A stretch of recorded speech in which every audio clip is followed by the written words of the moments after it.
Excuse me, তুমি Stephen Hawking এর নাম জানো? কেন? ওই প্রত্যন্ত গ্রামে জন্মাইছি বলে কি আমরা অশিক্ষিত? আমি পদার্থবিদ্যায় 98 নাম্বার পাইছি 100-র মধ্যে। হ্যাঁ?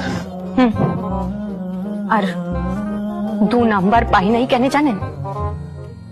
যে কলমটা দিয়ে আমি পরীক্ষায় লিখছিলাম সেই কলমটা কালি পুরাই গেছিল।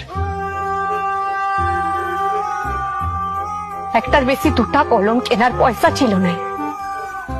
শেষ প্রশ্নের উত্তরটা আমি লিখতে পারি নাই। আমি সবার কাছে কলমটা চাইছি কিন্তু কেউ একটা কলম আমাকে দেয় নাই। আমার জানা প্রশ্ন ছিল কিন্তু আমি লিখতে পারি নাই।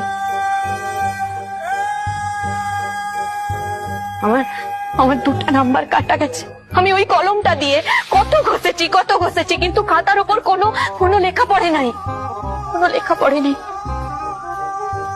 শেষ প্রশ্নের উত্তরটা দিতে পারি নাই। আমি তার জন্য 98 পাইছি। আপনাদের তো টাকার কোনো অভাব নাই, সব টাকা বাপের টাকা। একটু পুণ্য করুন, গরিব ছিলামিয়াদেরকে পড়াশোনা করান আর নিজে